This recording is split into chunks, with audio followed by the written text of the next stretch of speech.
To the July 16th meeting of the Park Board Commissioners. Julie, I would ask you to please call roll. Commissioner Gilbertson. Here. Hanson. Here. Herzog. Here. Redmond. Here. Vice President Jeske. Here. Please stand if you are able, and we will do the Pledge of Allegiance.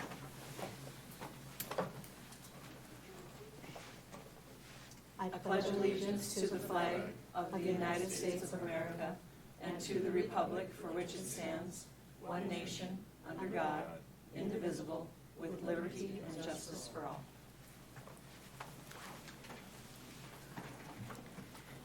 Next item on the agenda is the approval of the agenda. So moved. Second. We have a motion by Commissioner Gilbertson. We have a second by Commissioner Redmond. If there's no discussion, I'll ask Julie to please call roll. Commissioner Gilbertson. Aye. Hanson. Aye. Herzog. Yes. Redmond. Aye. Vice President Jeske. Aye. At this point, we will adjourn sine die, and this is suspend the meeting to conduct the following business. We're going to seat the new board members. Vice President Jeske, I move to adjourn the meetings sine die. Second. Okay, so we got a motion by Commissioner Redmond. We have a second by Commissioner Gilbertson. Is there any discussion at this point? There being none, I'll ask for a vote, please. Commissioner Gilbertson. Aye. Hanson. Aye. Herzog. Yes. Redmond. Aye. Vice President Jeske. Aye. Okay. So we will temporarily adjourn, and legal counsel will take over the meeting. Yeah, thank you, Vice President Jeske. Commissioners, I guess at this time we will do the oath of office. I think so each of us have a microphone. We can just stay at our desks here. And then if you could just repeat after me. I state your name. I, Mike Gilbertson. Jeske. Russ Hanson. Do solemnly swear Do solemnly swear that I will support the Constitution of the United States that I will support the Constitution of the United States, and the Constitution of the State of North Dakota, the Constitution of the State of North Dakota, and that I will faithfully discharge and I will faithfully discharge the duties of the office of Bismarck Board of Park Commissioners the office of the Board of Park Commissioners Bismarck Park Board. according to the best of my ability. according to the best of my ability. So help me God. So help me God. All right, thank you. I think we should clap. All right, and then the next step in the agenda is to conduct the election of officers. And in that respect, I guess I would seek any kind of nominations at this time for president. Legal counsel, I would move to elect Julie Jeske as board president. I second that motion. Okay, Julie, if you want to call the roll. Commissioner Gilbertson. Aye. Hanson. Aye. Herzog. Yes. Redmond. Aye. Vice President Jeske. Well, congratulations. You can take over the meeting now, President Jeske. Okay. Thank you. Thank you very much, and thank you for the vote of confidence from this commission. I really appreciate that. The next agenda item would be to make a nomination to elect a vice president. So we're looking for a nomination for vice president, please. President Jeske, I move to elect Commissioner Gilbertson as our vice president. Second. Okay, we have a motion by Commissioner Redmond. We have a second by Commissioner Hanson. How does that sound? Pretty good. Is there any discussion at this point? There being no discussion, I would ask that Julie please call roll. Commissioner Gilbertson. Aye. Hanson. Aye. Herzog. Yes. Redmond. Aye. Vice President Jeske. Aye. Congratulations, Vice President Gilbertson.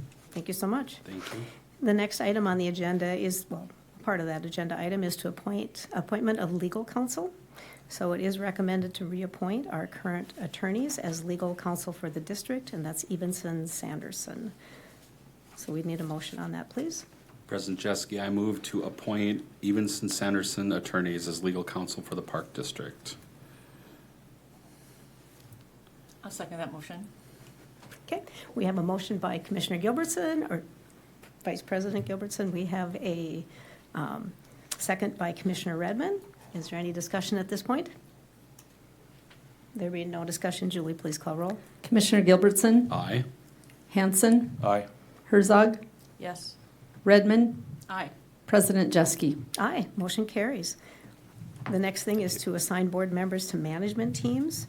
So we've been provided information regarding the structure of the management team. This will aid in the organization of the board into the following. There's administration, there's operations. Administration falls under the guidelines of the president. Operations goes under 2 commissioners, and facilities and programs is assigned to 2 commissioners as well. So there's several other committees and liaison representation for board members. So at this point, and I don't know if this is a good time. Nope. Okay. So we don't need a motion, but what I was going to say is that looking at what we have for committee and liaison representation, I would maybe like to make a recommendation that the Renaissance Zone Authority, it falls underneath the operations management team. I think to keep things even so that we have 2 in operations and 2 in facilities. I'd like to have some discussion about moving that into facilities. So the Aquatic and Wellness Center and the Renaissance Zone Authority would both be under the facilities portfolios.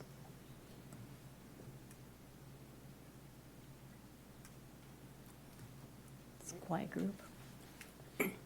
President Jeske, I guess to me, I think it makes sense to even them out. I don't know. I mean, it'd be weird to have 3 under 1, and that's my take. It'd be good to even them out, I guess.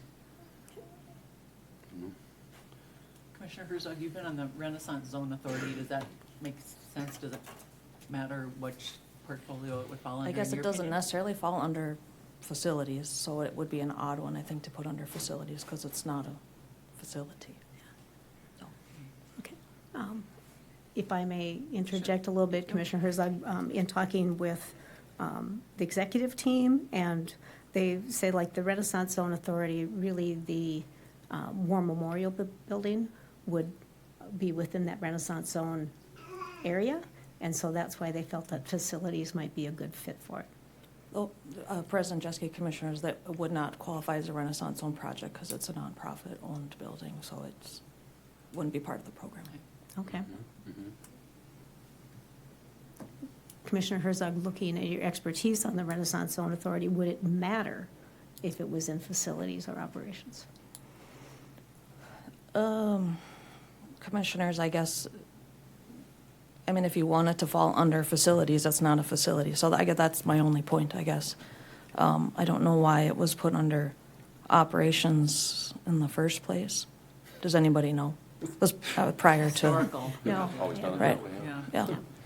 So, so. President Jeske, so it really doesn't matter then? Well, maybe one question along with this about the community bowl. Commissioner Redmond, do you have the community bowl authority? No, So we don't have any representation, Yes, we do. On the That falls community underneath bowl. the president. but the person that goes to the meetings is usually the executive director, I think, for the community bowl authority. And the president. Did Mark go to the meeting? Yeah, he said they met, Okay. it was pretty infrequent in the 2 years, but Okay. they do meet. So, I attended that when I was yeah, president. and when I was president before, I did attend it as well. That You was could the one switch- that I did. Yeah, you could switch that one to facilities and then have Renaissance Zone go under operations if you wanted to even some stuff out. And I think we'd have to look at the agreement to see how that is structured, because it might read in the agreement with BSC and the Bowl Authority that it is the executive director and the president. Yeah, But that I'm I not don't sure know. how it reads. It's kind of an it's kind of a weird setup, I know think, what up you're there a saying. little bit, yeah. So I know we have representation, so maybe that does fall under facilities.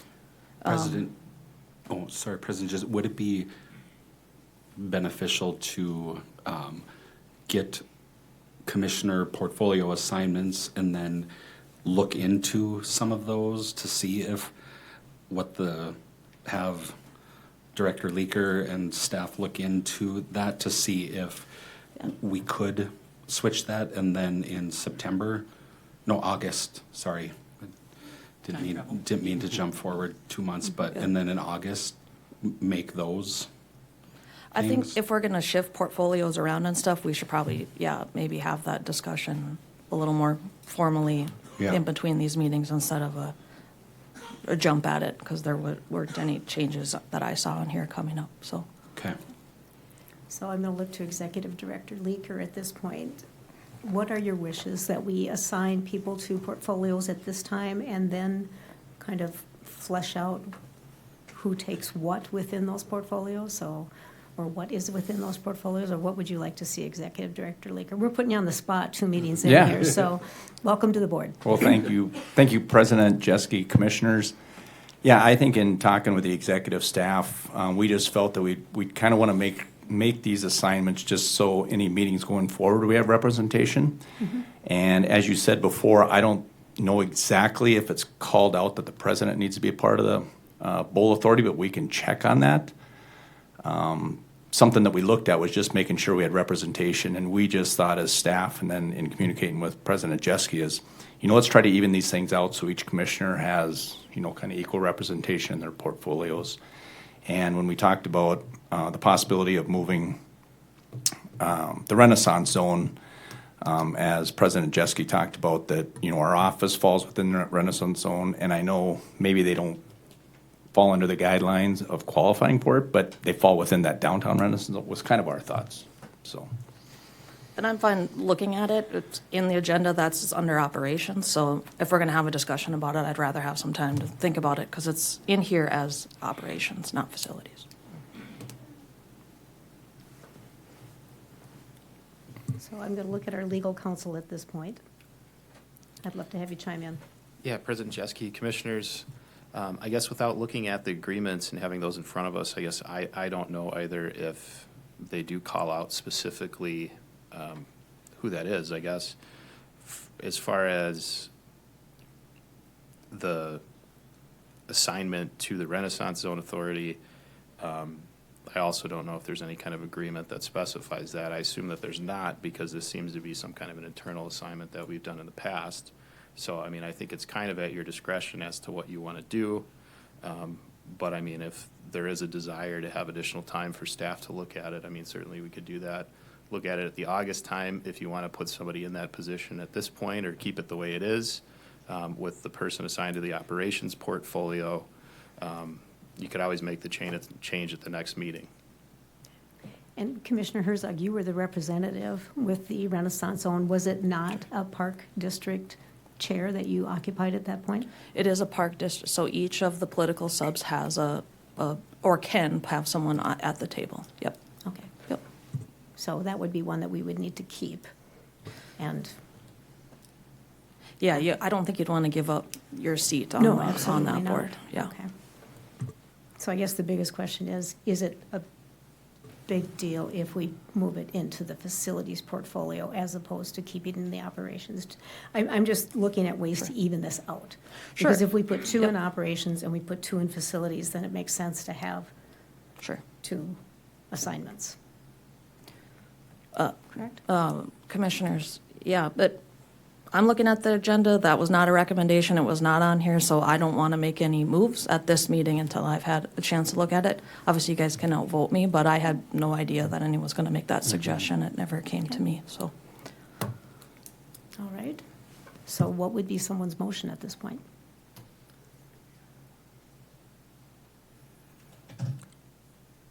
And the other question I have to ask is, would we remain, so we have a new commissioner with no assignment at this point. So the Forestry Advisory Board meets monthly, correct? I think they meet either every other month or quarterly. Okay. They don't meet monthly. Okay, and then Renaissance Zone Authority meets Monthly. monthly, okay, But there is no Forestry Advisory Board this month. okay. And Renaissance Zone, Would be probably the week before this board meeting, okay. if I'm getting my days and weeks of the month right. I think it's the second Thursday of the month. This is a fairly lengthy discussion over a very simple topic, but I think it's necessary. President Jeske, do either Commissioner Herzog or Commissioner Redmond want to change portfolios? Do you want to, do you want to stay with operations? Do you want to switch to facilities? Because, usually that's what we've done is if, it, That's well, what I it- assumed, yeah. Not have to, but if somebody wanted to. Sure. I think it's good to learn other Yeah, areas of the district, so- my assumption was that we would be switching, because I think that's how you guys have mostly done it in the past, commissioners, so. I'd be But- happy to take the operations portfolio, so. So if that helps, at least make that decision. Yeah, I'd be fine moving to facilities if that's what we want to do, or if that's what you'd like to do, Sure. Commissioner Redmond, That's because fine. That's fine with me. Commissioner And I- Hanson, do you have a? Commissioner, President Jeske, Commissioner Gilbertson, I'm the new guy. Just put me somewhere and I'll go to work and learn. I'm fine anywhere. Okay. Yeah. I have no preference. Okay. But yeah, How I'll, about you? sure. I enjoyed my time on operations, so, well, I can do facilities. There we go. Okay. That's not a problem. Julie, do we need a motion? Okay, so we will put, thank you for the great discussion. So Mike, Commissioner Gilbertson and Commissioner Herzog will go into facilities, and Commissioner Redmond and Commissioner Hanson will go into operations, and then we will flesh out the individual assignments prior to our August board meeting. Does that That work, works for me. Executive Director? So I think at this point, too, if there is a Renaissance Zone Authority meeting, I guess I would ask Commissioner Herzog, if you're already there, to represent the Park District for one more time, or do we want to put someone else in that one? Commissioners, I guess it's up to you what you want to do. I certainly can. I think you do have to let the city know, because it has to go on their agenda for approval for whoever it is. So there's a couple steps there. They do have to approve it, and then the board So then my approves question it as to you well. would be, do you want to Yep. stay as our Renaissance Zone Authority representative? I can do it for this month, and then as we look at things and how they switch around, then, yeah, we can do it that way. Okay, because it is moving to facilities, so, Right. okay. All right.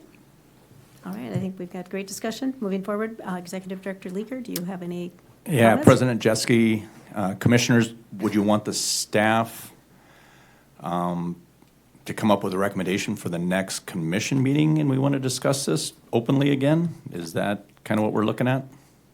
Yes, I think that would be a great idea, if they could look at the agreements to see, like the Bowl Authority, looking at that one. Like I said, I think the president has always had that one. Doesn't mean it has to be that way, but I know in the 2 terms that I have been president previously, I was the representative. Commissioner Gilbertson, you were president twice before? Just once, Just but once, and yes. you were there, but, okay, yeah. So yes, if you could look at the agreements and then come back with,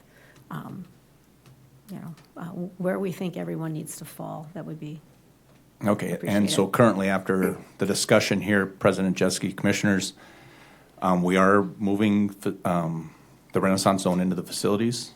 Is that correct, or is that still up for discussion? I thought it was still up for Okay. discussion. okay, still up for Okay. discussion. Thank you. Think about Okay, it. okay. All right, we'll move on to item number 7, which is our featured partners and program.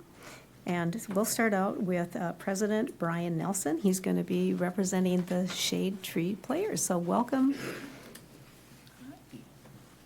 Welcome, President Nelson. Thank you. Good evening, President, Vice President, Commissioners, and Parks and Recreation staff, and anyone else here. My name is Brian Nelson. I serve as the President of the Board of Directors for Dakota Stage, which is the organization that Shade Tree Players operates within. I'm also a parent of 2 Shade Tree Players. So thank you, first of all, for the opportunity to be here this evening and to share a little about Dakota Stage and our Shade Tree Players program. On behalf of everyone at Dakota Stage, I also want to say thank you for the longstanding partnership that we've built together. It's a partnership that has created opportunities for thousands of young people over the years, and we're incredibly grateful for your support. Community theater has always held a special place in my heart. While I didn't grow up in Bismarck, I did grow up participating in programs much like Shade Tree Players. And I know firsthand the confidence, communication skills, and friendships that can grow from those experiences. Today, I have the privilege of watching both of my daughters participate in Shade Tree Players, and seeing them develop those same qualities reminds me why this program is so important. Shade Tree Players has been serving young people in our community since 1970. And after merging with Dakota Stage in 1991, it's continued to grow into one of the region's largest youth theater programs. Today, Shade Tree Players serves students ages 7 through 18 through 2 educational tracks: Academy, which introduces younger students to theater, and Conservatory, which provides older students with more advanced performance and leadership opportunities. This year alone, 204 students participated in our program. If you had walked through the halls of High Prairie even earlier today, as I did, you would have seen some of those students filling that building with music, laughter, nervous energy, imagination, and an incredible amount of creativity. You would have seen friendships being formed, confidence being built, and young people discovering talents they didn't know they had. That's the impact of this partnership. Throughout the year, we produce 7 youth productions, 6 during the summer and 1 during the winter, giving students opportunities to perform, learn, and grow. But our impact extends well beyond the students on stage. Shade Tree Players also creates meaningful paid opportunities for directors, music directors, choreographers, stage managers, designers, and technicians. Many of those positions are filled by former Shade Tree students, giving young adults the opportunity to develop leadership skills while mentoring the next generation of performers. Behind every rehearsal and every performance are literally thousands of volunteer hours donated by parents, our board members, instructors, and community volunteers. From building sets and sewing costumes to ushering performances and helping backstage, this program is powered by people who believe deeply in investing in the young people and the young members of our community. Combined with Dakota Stage main stage season, nearly 10,000 audience members will attend our productions this year. And while those numbers are exciting, they only tell part of the story. Our mission isn't to produce great theater. In fact, that's more of a byproduct of our program. First and foremost, we're a teaching theater. Every rehearsal is an opportunity for students to build confidence, learn responsibility, work as a team, solve problems creatively, and discover their own potential. Most of our students won't become professional actors, and that's perfectly okay. Our goal is much bigger than that. We want to help develop confident young people who become great adults, future teachers, nurses, engineers, business owners, parents, artists, and community leaders who know how to communicate, collaborate, and believe in themselves. And none of that would be possible without our partnership with you, Bismarck Parks and Recreation. Our partnership also makes these opportunities accessible. The High Prairie Arts and Science Complex has become the de facto home of Shade Tree Players. And because we're able to utilize this wonderful community facility, we're able to keep our programs affordable for local families while continuing to serve hundreds of students every year. Together, Dakota Stage and you are ensuring that high-quality arts education remains available to children throughout our community. That partnership was never more evident than in 2024 when flooding in downtown Bismarck forced us out of our theater. And on extremely short notice, Bismarck Parks and Rec opened the doors of High Prairie so rehearsals could continue uninterrupted. What could have been a major disruption instead became a powerful example of what true community partnership looks like. For us, High Prairie isn't simply a building where rehearsals happen. It's where young people discover confidence, it's where lifelong friendships begin, and it's where future leaders take their first steps onto a stage. So on behalf of everyone at Dakota Stage and our Shade Tree Players program, and especially the thousands of young people whose lives have been touched by Shade Tree over the past 55 years, thank you for being our partner. Every time the doors of High Prairie open for one of our rehearsals, you're not simply providing a building, you're providing a place where young people discover who they can become.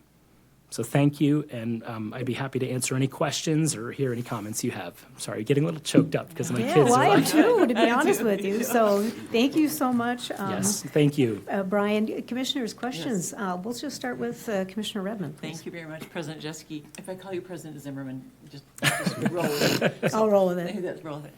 Brian, thank you so much for coming. Yes. I remember as a child visiting my grandparents in Bismarck and going to Lions Park, and a big green truck would roll in, and the sides would open, and it was Shade Tree Players. And Yeah. so I do remember the very long and proud history that Shade Tree Players has, and I appreciate it so much. I also love that every child finds a place at Shade Tree. There's no cutting. You can play, rock number 8 or fence post number 2, but every child has a place, and I just love that so much, that everyone's included, no matter of ability. And so thanks for what you do, for the memories that you're making, and for the future engineers, nurses, and just good people that you're producing. So thanks for what you do. We love the words providing opportunities. So thanks so much for what you do. No, I appreciate it. Thank You're you. welcome. Commissioner Gilbertson, sorry, my mic wasn't on. President Jeske, yes, I mean, I also want to echo that. I mean, growing up, I was a Sleepy Hollow kid, but both of my children, and my wife is here too, both of our children participated in several Shade Tree productions in the summer, and you're exactly right. I mean, if it wasn't for the Shade Tree, my 15-year-old daughter still might not even speak to servers at restaurants. course, But yeah. it is exactly what you said. And that High Prairie Center really means a lot to our family, because both of the Theo Art School and Shade Tree, when they're in there, it is amazing, and those are great times and great memories for both of our kids. And kudos to what you guys do, and thank you for using that place and giving it life, and doing that.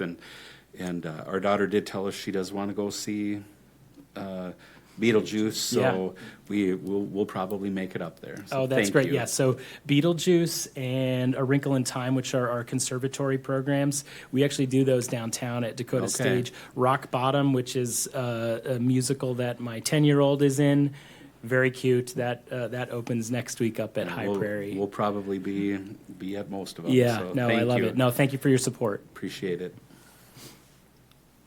Anybody from the commissioners? President, Commissioners, thanks for being here. I was going to ask if you let people know what you have coming up. I was on the Dakota Stage Board many years ago, and we'd have a board meeting, and the kids would just be flying in and out of there, and it was always fun to see. So thanks for everything you do, and really appreciate it. Thank you. Okay.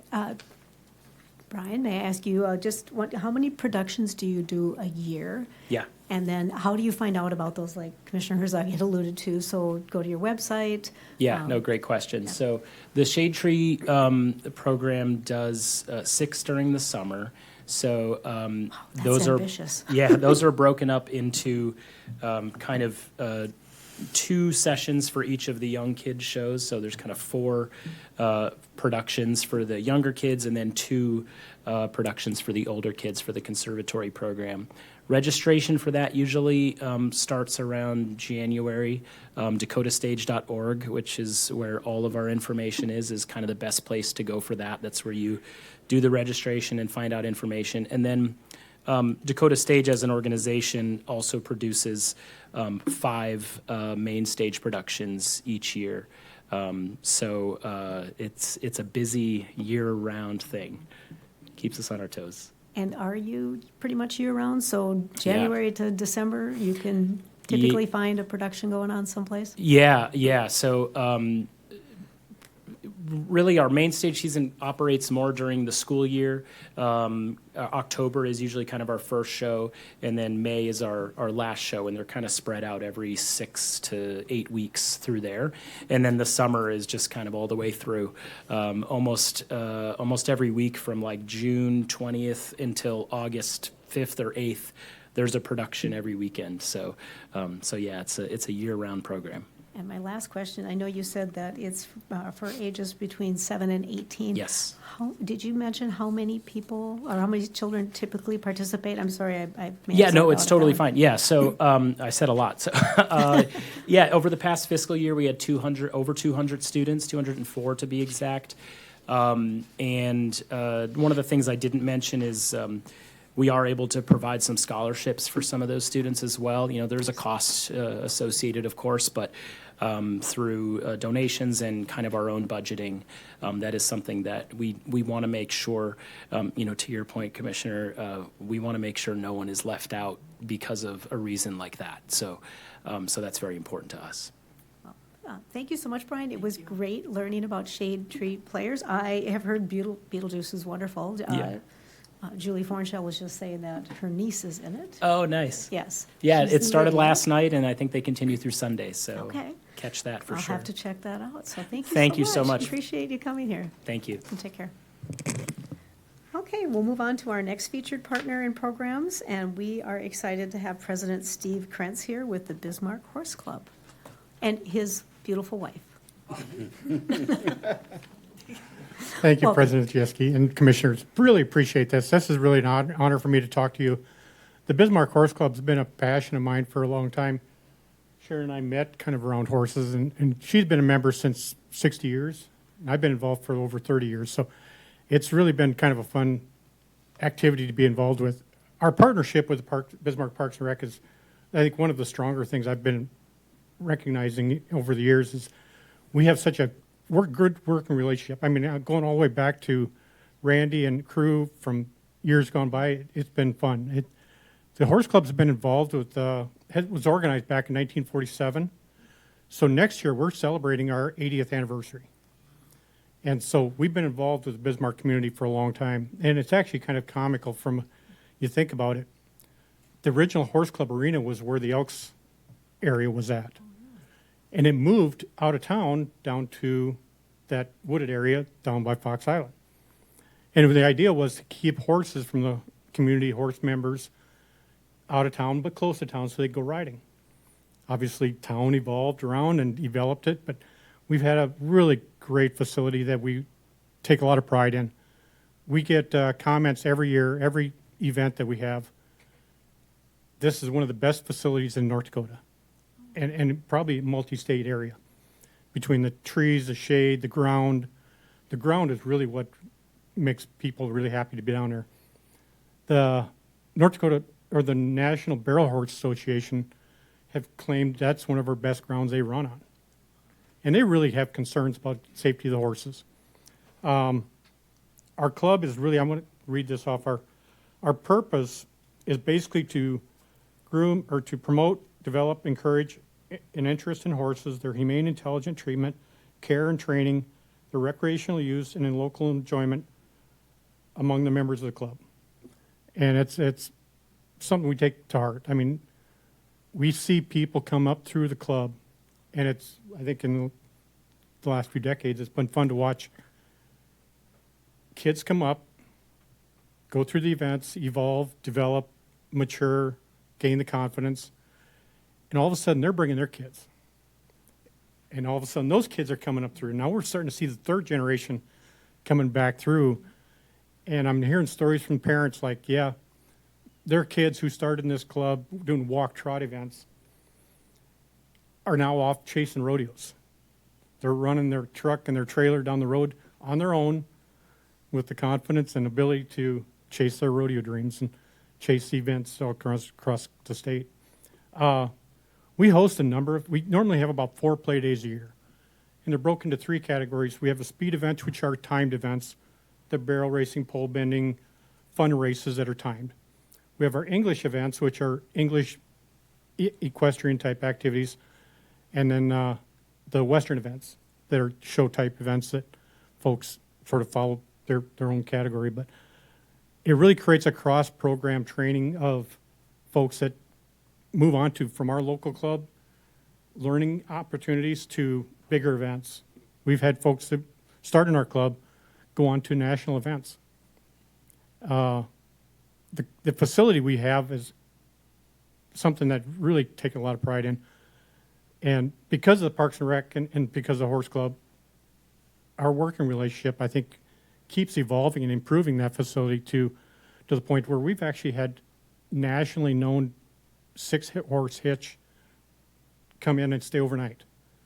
We've had cutting horse competitors from across the nation pull in with semis loads full of horses to compete in the events on the grounds and the facilities we have. We work with the North Dakota Paint Horse Association. We work with the North Dakota Quarter Horse, the North Dakota Cutting Horse Association. So we work across a lot of different groups that have a lot of different interests, and we really use this partnership as a reason why we can do that. the facilities and the grounds make that happen. I was toying with maybe I've done presentations on overhead slideshows, Zoom, PowerPoints. I have one picture, I think, that kind of, if we can pop it up, I don't know if we have the ability. Dave, are you able to help him? Is the Elmo ready for it? Or can I do it here? We have the technical expert coming out of the back There you room go. here.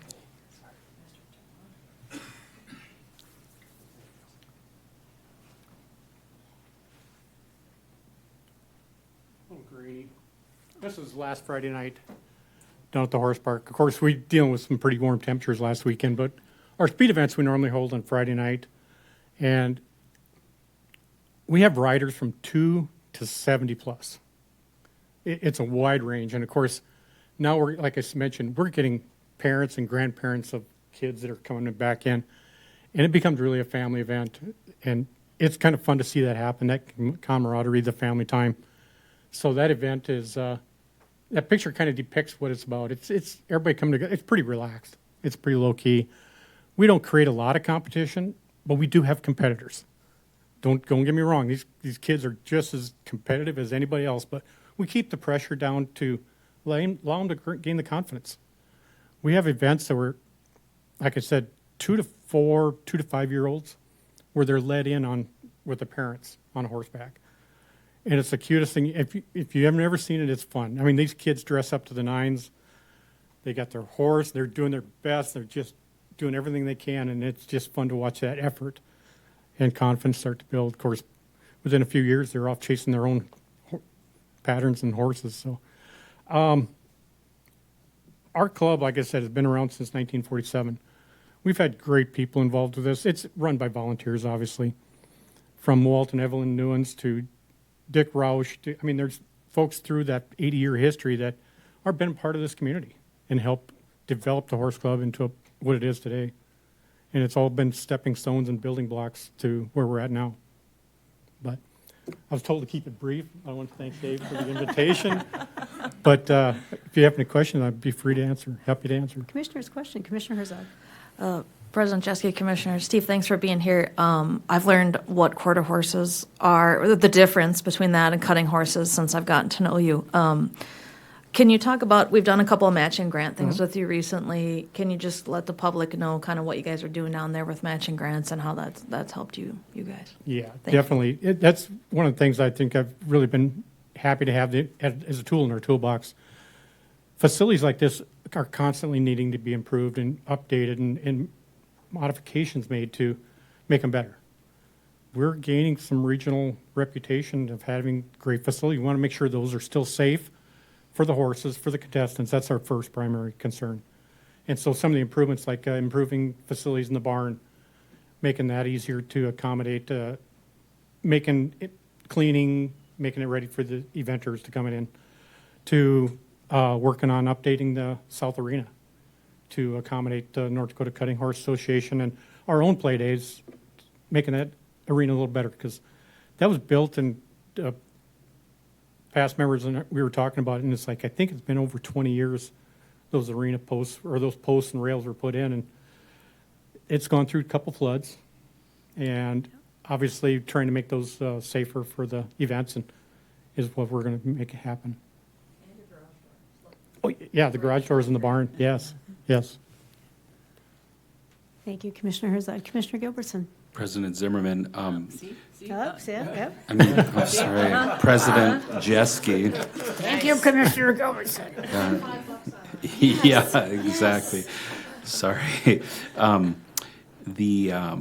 Stephen, if people want to find out, do you have a website? Do you have information? Is this every Friday night? Are there multiple nights a week in the summer? Or? It's multiple. We have, like I said, we have about 4 play days through the year, 4 horse shows. They're typically Friday and Saturday night. Okay. The best way to find out what's going on with our club is BismarckHorseClub.com. You can get on there. We have a schedule of events, and it's basically from spring to fall. Okay. There's a lot of things happening down there. One of the things I didn't mention is the fact we try to actually put a lot of clinics on. Try to give the kids an opportunity to learn and improve their skills at our arena. We're going to reintroduce trail rides this year. We used to hold weekly trail rides throughout the countryside. We're going to have a competitive trail ride down there this year that's going to test a few of our riders and their horses on their ability to navigate trails and obstacles and distractions. But yeah, BismarckHorseClub.com. Okay, awesome, thank you. Commissioner Redmond. Thank you, President Jeske. Steve, it was so fun to, as Commissioner Herzog learned more about, Commissioner Herzog mentioned, to learn more about your organization and all the improvements you're making at the facility during the matching grant process. But one of the stories that you're told, and I'd really like you to tell again, is that when you're doing your play dates and doing your events, when the public is going by on the trail. So could you just talk about how the people have been just interested in what horses and what you're doing? So please reiterate that story if you would. Absolutely. No, it's actually kind of one of the fun things, and I'll add another story to that list. But Please. the walking trail, obviously, you have horses, it draws attention. And we have a lot of folks who come down the walking trail, will stop and step off and watch for 15, 20 minutes, half an hour sometimes, just to watch the event going on. And it's been fun to watch because I think a lot of folks, they're either one generation away from rural or directly from rural communities, and probably their parents or they had horses as kids, and it's fun for them to reconnect. We had a situation last week that really tugged at our hearts. Young gal came, she was dealing with some health issues, and she was really wanting to get into a horse show. She had never been in a horse show. Her coach had been working with her on riding, getting her up to a stage where she could actually do something. And we got her into the events, and it was her first horse show. She went to the moon. It was fun to watch her excitement, her enthusiasm, but also her parents' ability to connect and say it was a mission accomplished. It was something for her that she just, something it was fun to see. Congratulations, that's great. Yeah. Thank you. Yeah. Thank you. Awesome. Let me Commissioner- say it, Commissioner Hanson. Oh, President Jeske, I don't have a question, but a comment. You've mentioned several times about the condition of your facilities and that you're all volunteers. And so there's obviously many, many hours of sweat equity to do that because I'm sure it isn't easy. So kudos to your group for doing that. Well, thank you. No, it's a work of love. I have one additional question, if you'll take one more. How many members do you have in the local club? I don't remember you, I know there are anywhere from 2 to 80, but just kind of curious. I was trying to get that actual number, but typically on an average year, we're typically running about 120 to 150 members, and those are family memberships too, so anywhere from 2 to 5, 6, 8 people per membership. So it's several hundred people that are become members of the Horse Club. Well, thank you. Yeah, this was fantastic information. Thank you. Yeah, I sat on the matching grant too with the garage door, but thank you so much for all that you do and for making sure that we have a quality program for the members of the horse community. So We have thank great volunteers, and our board of directors is, you. We got a pretty good president too, right? well, So, glutton for punishment maybe. The First Lady looks really impressed over She there. is, yeah. So, Well, thank you. so much. Look forward to the Appreciate future. having you here. Awesome. All right, we will move on to the disposition of bids, and the first one's going to be the Bismarck Municipal Ballpark third base netting. And we have been provided information, and we have a representative, we have Brett from EAPC to give us some information. Good evening, President Jeske, Commissioners. My name is Brett Donnett, architect with EAPC Architects. We worked with the Park District to put out a project to add safety netting down at the municipal ballpark. So I'm here tonight to just give a quick bid summary. This project was put out for bid. It was advertised in the paper twice. Construction costs included the new safety netting, the poles, some fencing work, and some electrical work. And there's one alternate to add galvanized fence instead of the netting. The scope of this work was, if you picture the third baseline, there's clubhouse seating there. There's currently a safety net that goes about halfway down. The desire was to take new safety netting all the way down the third baseline, and then add a new higher net up at 25 feet, slung down. So as family members go out to the fun zone and beyond the outfield, they don't have to be, cognizant of an errant foul ball or anything. And so there's 2 levels of safety netting. The first one was a 10-foot high that stops the screamers on a foul ball, and then the other higher net was kind of those loopers that would come over. But the goal was to protect families and people as they enjoy baseball games at the ballpark. Our opinion of probable cost on this was $95,000. We had 3 potential bidders that we had reached out to. We received 1 bid from Park and Play USA. That bid was $186,425, with the alternate price of another $7,270. Due to some changing scope in the project, we recommend that you guys reject this bid and that this work be added to a future scope down at the ballpark in the future to do safety netting. Any questions? Commissioners, questions for Brett? Commissioner Herzog. President Jeske, Commissioners, thanks, Brett, for being here. Obviously, ouch on the whole price. It says in the memo that it was advertised in June 2nd and June 9th, 2025. I assume that is 2026. Yes. Okay, I just wanted to make sure. Otherwise, yeah, what, is it made of gold, or I don't know what the net was made of, but I don't think we can swing that.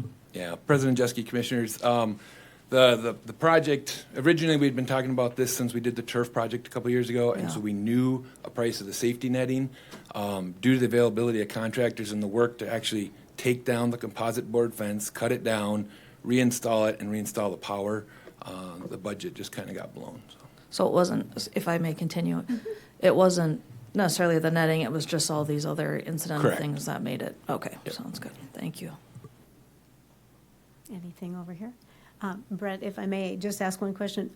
The ball diamond is still safe, Very safe, correct? yep. So, I mean, this would have been maybe a nicety, Yep. but it's not necessarily a necessity because we extended that netting a few years ago. Correct. President Jeske, that is the goal, is that this was a nicety for future events and things that are going to happen down at the ballpark. If events would happen in the current hockey arena, which is kind of too muddy right now in the summer to do things, this netting would have protected that. But there is current netting to protect the clubhouse and people as they're at the ballpark. Yep. Okay, thank you, Brett. Commissioners, I think at this point I would look for a motion. President Jeske, I move that we reject the bid from Park and Play USA for the netting project and authorize staff to reevaluate the project. Second. We have a motion by Commissioner Gilbertson. We have a second by Commissioner Herzog. Is there any additional discussion at this time? There being no discussion, I'll ask Julie to please call roll. Commissioner Gilbertson, Aye. Hanson, Aye. Herzog, Yes. Redmond, Aye. President Jeske. Aye. Motion carries to reject that bid. Thank you so much, Thank you. Brett. We appreciate it.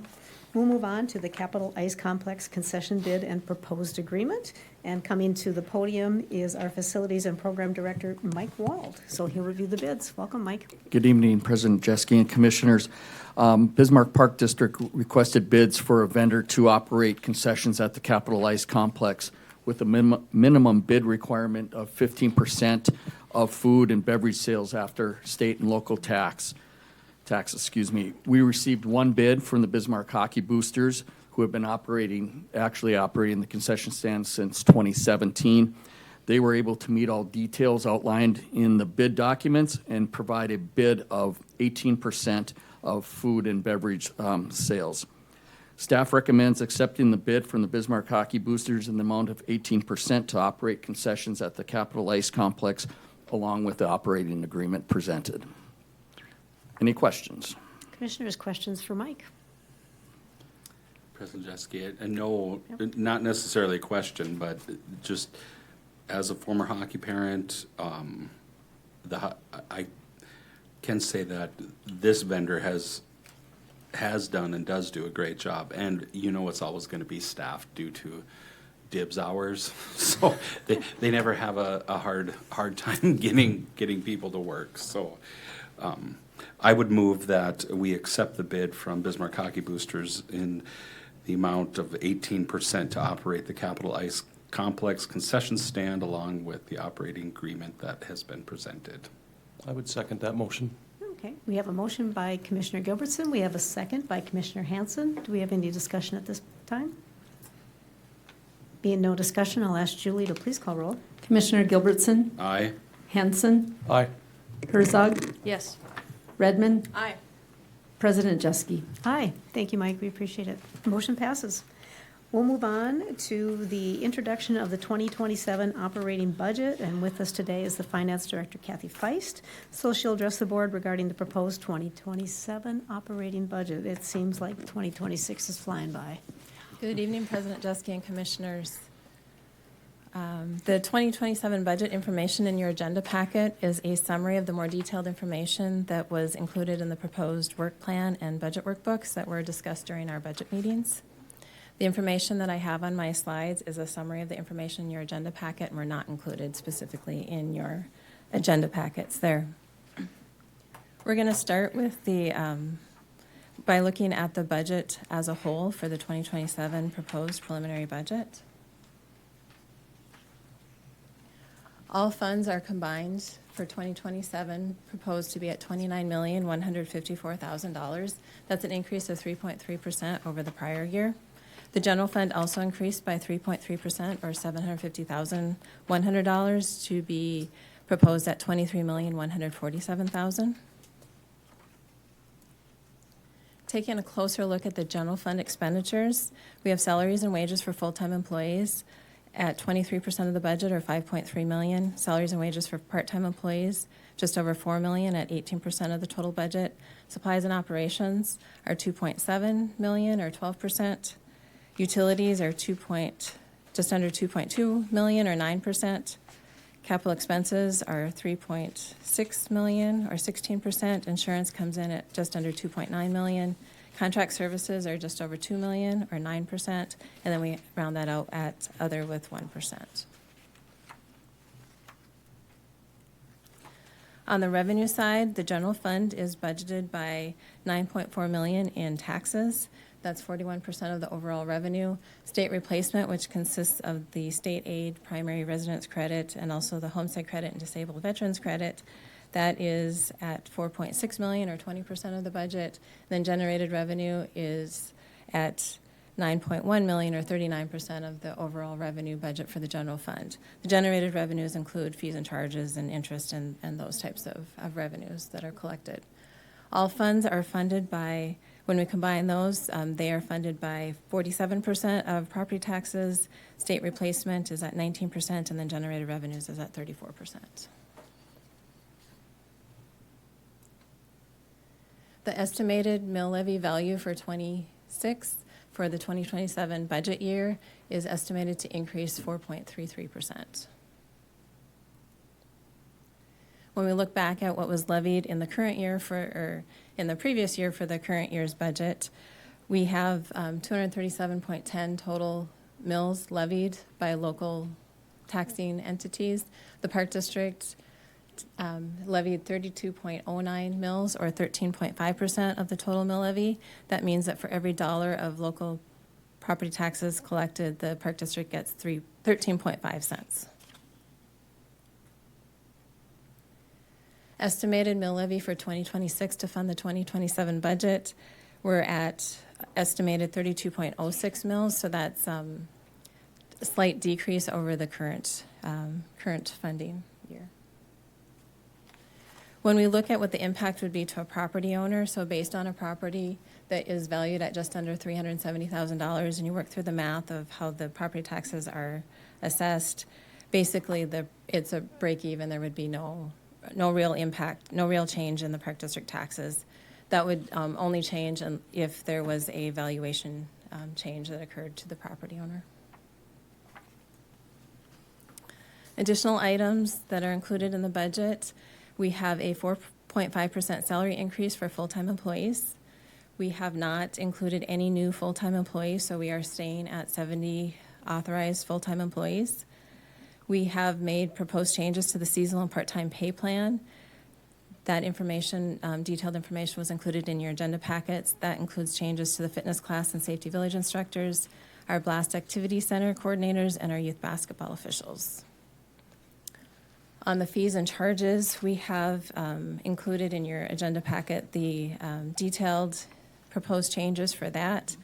That we did review those in more detail when we had our budget meetings, so those are, we won't go through those individually right now, but I will note that there are a few that are proposed to start before the January 1 date, and so we would have youth basketball and the fencing fees effective for the fall of '26 when the start of the season occurs.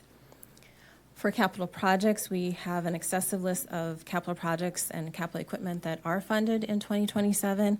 However, I will point out that we do have a list of pages of other projects that that are needed that are not were not able to be funded in 2027.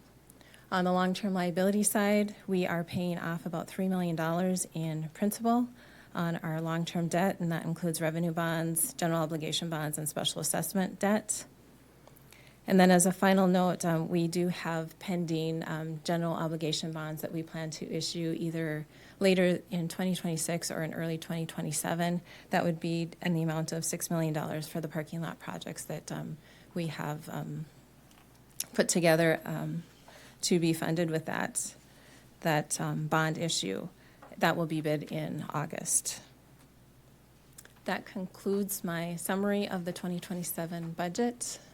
I will stand for any questions. Commissioners, questions for Kathy? No, I guess, President Jeske, I'd just say thank you for all the work that you and the staff did to put this budget together. And I know that a lot of thought and a lot of work goes into it to present the information. And thank you for to you and the staff too for providing us with our budget meetings. And this always very thorough and impressive, the work that is done. So thank you. Thank you. Commissioner Redmond. Thank you, President Jeske, and thank you, Finance Director Feist, for all the work. And as Vice President Gilbertson mentioned, all the work that goes into it, the bubbling up of ideas and wants and needs, and then wrestling all that to create a balanced budget that the Park District always creates. I'm pleased about the 4.5% increase for full-time employees. I think it's good that we're leaving full-time employees the same, so the Executive Director Leaker gets a chance to examine, and everyone gets a chance to examine for the year of what changes might be made in 2028. 13.5% of every dollar from property tax going to the parks is a bargain for what we provide in the community. I'm sure proud of that. And again, $3 million being paid off in our long-term debt. So such great work, and to look what we provide and the amazing partners we have in the community. But so I could go on, but anyway, just a great looking budget for 2027 with lots of things that can be done and just more things being created in the community. So thanks to you and to the staff for putting all the numbers together. But I think about the people that are behind these numbers and the impact that we'll have in 2027. So thank you. Commissioner Herzog. President Jeske, Commissioners, Kathy, thank you so much for all of this. I kind of be remiss if we didn't just like bring up the very simple things about parks. You mentioned, right, we're only this percentage of the total overall tax bill, so that folks know that.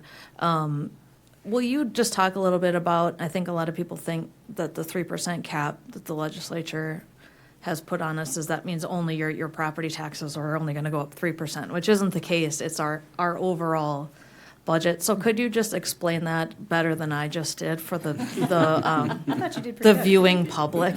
Just so people understand what that 3% cap, what the cap really is. I will try. President Jeske and Commissioners, Commissioner Herzog. So the 3% cap that was passed by the legislature last session was to cap the growth in the property taxes. So taxing entities are able to take the growth along with the new growth for any properties that are added that weren't taxed in the previous year that are taxed in the current year, plus then they can take a maximum of 3%. So those two combined can increase your tax dollars that you're able to levy against your property owners in terms of mills. So that's basically what the cap is. So it does not have anything to do with your valuation. So the valuation still has to be done through the city assessor's office, and then it goes to the 3 boards of equalization to make sure that those are determined correctly or through the processes that are established by those that do the assessing. And so that cannot be capped, and there's notification processes for that the city is required. Excuse me, the city is required to do. So if your property valuation changes, you would have been made aware of that through notification from the city. Right. And if I could continue, I guess that's what I hear a lot of is, my valuation went up. I thought it was a 3% cap, and they're kind of not in the same boat necessarily. So thanks for explaining that, and I hope people do understand that. I think my second question with the 3% cap, while we are still kind of capped as an organization, the school district's looking at a bond issue. I think the 3% in terms of long-term capital projects it could get tight for us, I think, in the future. So, maybe looking this year at what are our real physical liabilities that, we put it in our project list, and what's critical, what's not critical, but I feel like the school district's kind of in that boat right now. They can't levy a sales tax. We don't have a sales tax, so we're really a little bit more stuck on the property tax side of things. So I'd just be curious, as we move down the road, the 3%, and how that would affect our ability to make some of these larger capital investments. And, if we have to look at new strategies and different fun things in the future to adjust to that 3% overall cap. So thank you again for everything. Thank you. Commissioners, anything else? Any other discussion? Executive Director Leaker. President Jeske, Commissioners, coming on board kind of right in the middle of the process of the preliminary budget, I just like to thank Kevin Klipfeld, the previous executive director who is now enjoying retirement, and along with Kathy and the rest of our staff that are out in the audience and their staff for taking the initiative to put this together well before I got here. So I just would like to thank them for doing that and making my onboarding very easy. So thank you. Okay. Thank you very much. So at this point, we will need 3 motions. So one would be to approve the introduction of the 2027 operating budget as presented. Next would be to approve the 2027 budget resolution. And then the last, we'll need to approve the preliminary budget statement of 2027 and set a public hearing for September 17th, 2026 at 5:15. So we'll need a motion for the first one, please. President Jeske, I move to approve the introduction of the 2027 operating budget as presented. Second. Okay, we have a motion by Vice President Gilbertson. We have a second by Commissioner Herzog. Any discussion at this time? There being no discussion, Julie, please call roll. Commissioner Gilbertson? Aye. Herzog? Yes. Hanson? Aye. Redmond? Aye. President Jeske? Aye. Threw me for a loop there. Threw me for a loop. What happened? President No Jeske, sleeping, no sleeping. I move to approve the 2027 budget resolution. Second. Okay, we have a motion by Vice President Gilbertson. We have a second by Commissioner Redmond. Any discussion? No discussion. Julie, call roll. Commissioner Gilbertson? Aye. Hanson? Aye. Herzog? Yes. Redmond? Aye. President Jeske? Aye. And then I'll look for a third motion, please.